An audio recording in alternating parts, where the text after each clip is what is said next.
Hey everyone, it's me, Arthur Kade, part 2 of our Ladies of London chat here. So get ready for a great day behind the velvet rope.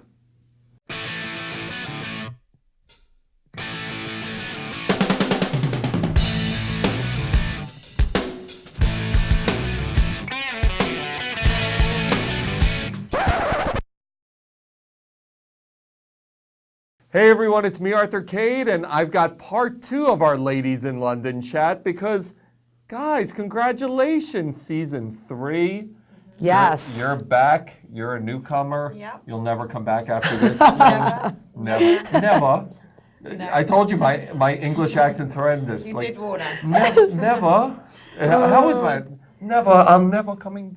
Oh my! okay. No, Okay. no. It's embarrassing, right? Yeah, it's bad. It's about what Not like to be what so brutally honest, like, yeah, it's awful. Like, don't ever it's almost try as bad it as again. Madonna when Madonna tried. It's pretty bad. No, but like Madonna can get away with it because she just like she's Madonna. Like she could try anything and it works. true. I mean, how many 60-year-olds can wear what she's wearing and it may not always look great, but it works. But it's like Madonna. It is Madonna, I know, but I think she Whatever lost. she likes. I think she did lose a lot of fans actually when she tried to go for that British accent. You think? Yeah, I But think she she lost spent a lot of of English time in English England. fans. She was married to Guy for Yeah, such but then a she long got time. this. Remember, she Guy, got my old friend Guy.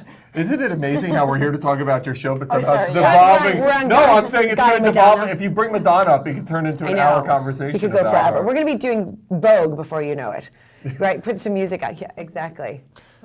Season 3, guys. Yes. Congratulations. Man, what a roller coaster ride you guys are all Yeah. dealing with. I had Carolyn and Julie in here, and it was just like, oh my God, how the heck do you guys function, and how does this all go down? It's been really tough actually this season.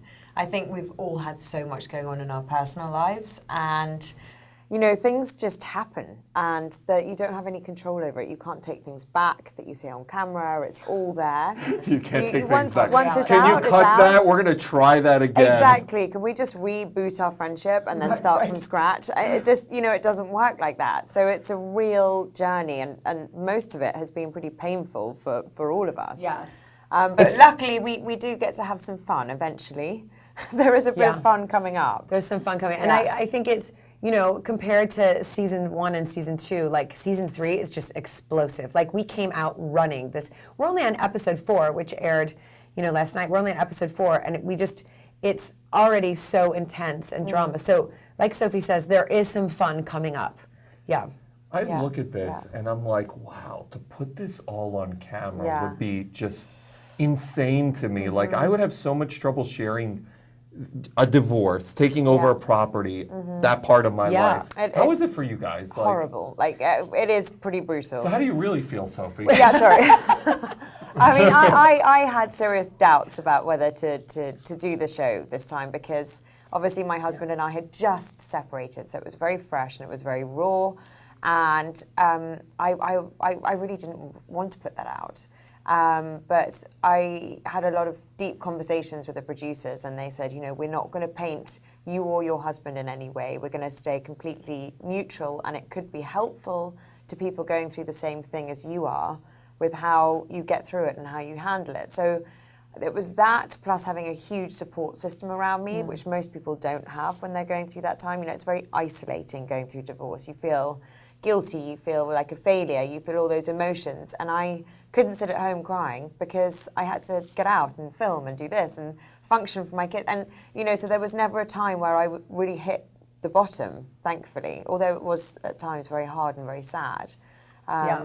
But it's been a real journey and a real learning experience, and thankfully my husband and I are in a really good place. Ex-husband and I keep saying he's my husband, but not now. We're in a good place. Old habits die I know, hard. but it's been a big learning experience for me and Alex. And you know, the main thing is that we have our kids, and the kids are happy, and he's a great dad, and you know, we've got through everything that you see that's challenging. How about taking over 2,500 acres? I know. Like, Yeah. that's mind-blowing to me. It's crazy.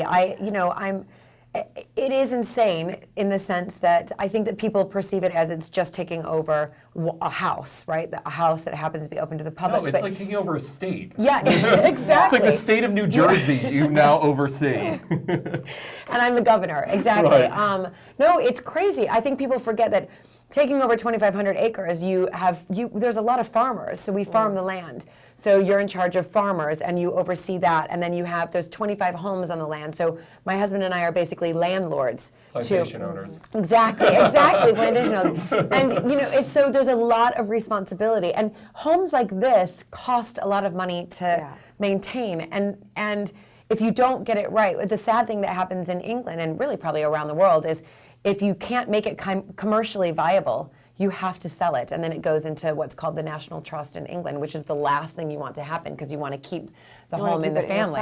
Of course, it has roots. So there's a whole history there. It's not just taking over 2,500 acres and it's taking over the history. And it's business. And yes, you've got to make it work. Yeah, it's not or easy. else it's gone. You have no choice but to sell it if you don't make it work. And then it leaves the family hands and goes into basically goes into the hands of the government, if you like. Now that you're coming out of your situation, and this is going to sound wrong, but I hope it comes off right. Is it like a breath of fresh air now? I mean, I've been in bad relationships. I've never gone through a divorce. But there's definitely an element of that. Is there a feeling like, oh my God, I can date again, I can meet new people again, I'm like young and alive and hot and like guys might want me? Like, is there that feeling maybe now? not, but alive and hot, definitely. No, I'm kidding. Once you've got through the pain of the reality that you're going to break your family up, there is a sense of relief. You're not trapped in something that's negative or that has been in a negative period, and you're out the other side, and you do feel like maybe you've got a second chance at this. I haven't met anybody that I think would remotely fit that bill yet, but I'm interviewing. Yeah. I'm interviewing. Exactly. Does it change for both of you now you're in season 3? Obviously, season 1, it's like, all right, people may know who you are. Season 2, more people may know who you are. Season 3, you're like an established show now. Like, you're probably walking the streets like, oh my God, it's the ladies of London. Yeah. That's amazing, really, for both of us. We've been really taken back because it's so lovely to realize that there are fans, because we're like, why would anybody want to watch this show without like totally underselling ourselves? But it's always that thing, like, who's going to watch? Is anyone going to watch? And also, I think, and the support that people give us is amazing. And living in good luck with London, your house, and we were in Starbucks this morning just getting our coffees and teas, and a woman came up to me and was like, oh my gosh, girls, I love you. I watched the episode last night. Amazing. And you're just in Starbucks. It was just so lovely. But whereas when we live in London, it's because the show, it does come on there, but much later. And so people, and it's the fame quotient isn't there yet. Yes, well, exactly. Which is also a blessing. Nice. It's kind of we're anonymous in the UK. Yeah. And it's also the best of both worlds. Yeah. And Bravo here is, the network. Like, I'll meet people, and I could interview Brad Pitt, but if I put a picture of you guys up, you'll get more likes on Facebook than Brad Pitt. Like, Bravo celebrities are more popular than Barack Obama. It's insane to me. It really is. Well, it's really taken over, hasn't it? Reality TV I'd actually rather watch it now than watch a movie, which is weird. Who wants to watch anything smart? Like, exactly. It's like, I want to just chill out. You just want to switch off. And you guys end friendships. No, I'm just kidding. Right. Yeah. So in episode 4, can you tell it's holidays? Yes, I'm done. I know. I'm checked out. Episode 4, we see a pretty explosive situation with Carolyn, but now I heard fences were mended. Now they're not so mended. What's going on? I mean, it's real life. Yeah. Everybody goes through ups and downs in friendships, in marriages, and in everything. And I think, Caroline and I have definitely been through our ups and downs in this show. Listen, I regret things I said. She regrets things she said.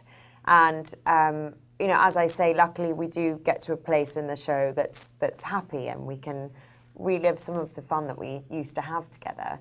I think because my life is complicated at the moment and I'm going through a lot of change, we've just decided to give each other a bit of time, a little bit of space while I navigate through this last stage of separation.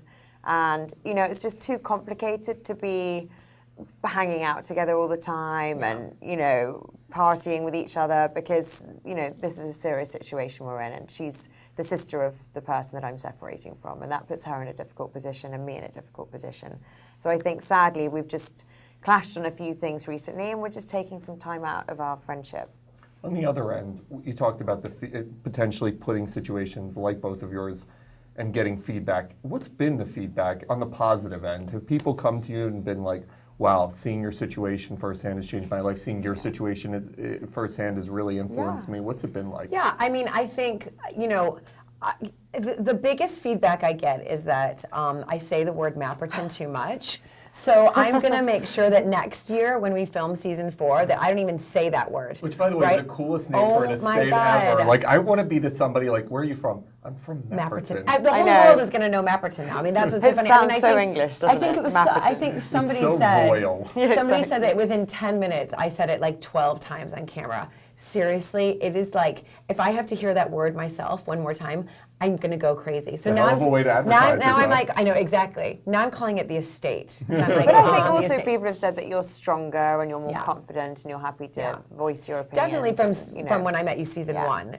you know, to you were to hear. horrendous. No, I'm just kidding. Oh my God, my hair was Oh God! I mean, I didn't want to say anything. Disgusting. I was disgusting. You said it, not me. Right, I know, exactly. So I feel like I think through this experience and through taking over the M word, I think that I've We'll refer to it now as the M word. I think that I've definitely, gained some confidence, a lot of confidence, and I definitely will tell people how I'm feeling, but hopefully it doesn't come across, I'm not a nasty, vile person, so I will speak my opinion about things, but I'm not, I'll speak it in a way so that they'll understand how I'm feeling, but also that I can understand how they're feeling. And I'll be the first one to always apologize if I've hurt somebody or if what I've said hurt somebody, I'm definitely, but I am a stronger person for sure. How have you changed? Just going back to your question, I think, a lot of single mums have been tweeting me saying it's really inspiring to watch you and your ex-husband getting through this challenging time and the kids are happy and, thanks for putting that out there. So for me, that's a big support because divorce isn't easy. But how have I changed? I mean, I definitely will think before I speak. Things just come out of me sometimes and it's like, oh, God.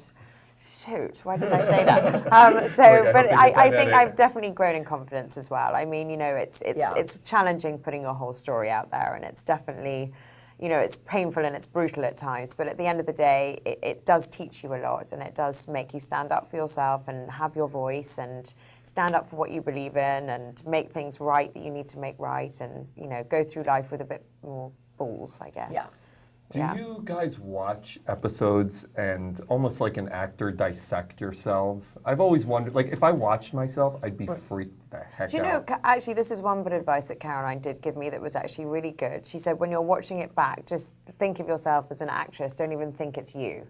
So I try and keep that in the back of my mind when I'm finding things that are challenging to watch. I kind of try and get myself out of the fact that that is me. And then, at the end of it, I'm like, oh God. No, why did I do that? I mean, why did I say that? It's almost like this, especially this season. The first, I think, for Sophie and I, it's just been full on, especially the first 4 episodes. So it's like, you're like this. You're like, oh my God, did I say that? Oh my God, no. And you're like, some of the stuff is so, some of the stuff that I've said, I'm like, oh my God, I can't believe I said that. You know? So it's something. And also, I think the first time, so we watched it a few times, obviously. So the first time you watch it, it's kind of behind a cushion, and you're kind of just peeking out, going, "Is it safe to watch?" Second time, you're like, "Okay, I'm going to put the cushion down and try and like breathe through it." And then third time, you're like, "Oh, okay, it's all right. It's not as bad as I thought." Fourth time, you're like, "Oh well, sorted. It's out there now." Yeah, exactly. People are always curious when you're watching reality TV. How different are the real people from what we're seeing on television? Let me pose that to you. If people were to meet the both of you and ask you, how different are you from what we see on television? What would the answer be? I mean, I think, listen, I actually think what you see on television is me. That is me. I mean, I'm not acting.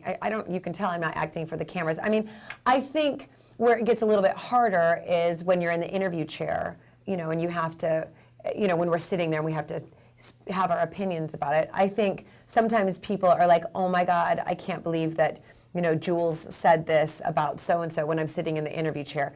But on these shows, you also have to have an opinion, and that's the whole point. So I have to be able to give my opinion, and whether it's right or wrong, some people are going to think it's right, some people are going to think it's wrong. But what you see on camera the day to day is 100% me.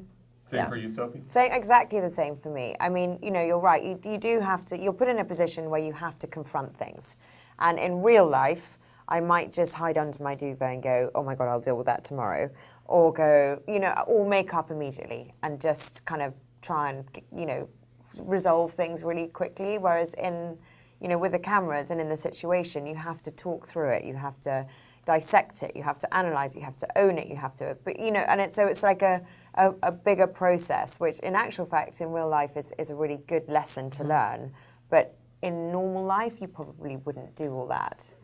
I mean, you try and remain as true to yourself as you possibly can while growing a pair of balls. Yes.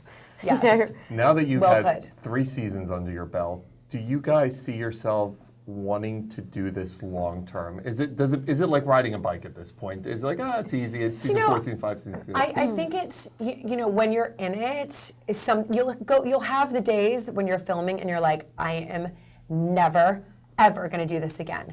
And that will happen because it's hard. It's hard. You've got this group of women, there's 7 of us, and we're all totally different. And even Sophie and I go through ups and downs this season. But at the end of the day, when I look back, I'm like, oh, I loved it. Like, I look at all the fun stuff that Sophie and I did, or Marissa, or Adela, or even Caroline, and I just think, gosh, that was fun. Going on the cast trip, that was really fun. We do have fun. So then you're like, oh, I don't want to come back. And I think at the moment we're seeing a lot of drama, and it's brutal, and it's painful to watch, and it's painful for us to be reliving it. But thankfully, we do have those moments where we really do have the best time together, and we can't stop laughing, and it's hysterical. And you end up having a few drinks when the cameras go down, and you're rolling around the floor laughing with each other. And you do feel like you're really part of this sorority together, because it's an experience that you're not going to have with your other friends. So there is something special about it. There's also something very brutal about it, but there is something I think the good times unique about it. You've got to make sure that you've got to ask yourself the question, if you want to come back another season, do the good times outweigh the more heavier, painful, difficult times? And for me, so far every year, it's been yes. So yeah, I would love to come back, another season. Before I let you go, any crazy dating experiences so far? Oh gosh, just the whole process is strange to me because I haven't been single since I was 28 years old, and so it's like I kind of feel like a teenager again, but obviously I'm not. So nothing too crazy. Just it's a strange. Have you tried social media yet, like the Tinders or the Bumbles of the world? I have tried Raya, but everybody lives in Los Angeles, so it's okay, and they're all 25. That's the best one, by the way. That's like supermodel heaven. You're like, oh well, yeah. I'm in the older category though, so I never get. I just have to say no because everyone's 25. No, that's what you would have to be pursuing. Oh, what do you want, like? Really? What do you want, I don't like? know. James Packard? No, you want like a young Brad Pitt. Maybe. Okay. Maybe you want- okay, I'll say yes next time. I'll say yes after this. I'll fly to LA and see you. You're nice abs. Exactly. Guys, congratulations on season 3. Thank you guys so are just much. wonderful, and what a perfect way to end 2016. Yes. So. Thanks Yeah, for we've having had us. the best time here in New York. We love it. Oh, they're going to say with you. me. Oh, with we've you. had the best time with you. I'm not high-fiving you off now, ever again. This was the She's like, highlight of our trip. I was like, she's like, we've had the best time. I'm like, oh, that's in New York. Whatever. Well, on that note, maybe watch Ladies of London. Don't visit Mapperton, though, or as we'll call it, the estate. Just watch these wonderful ladies, 10/9 Central Bravo, Tuesday nights.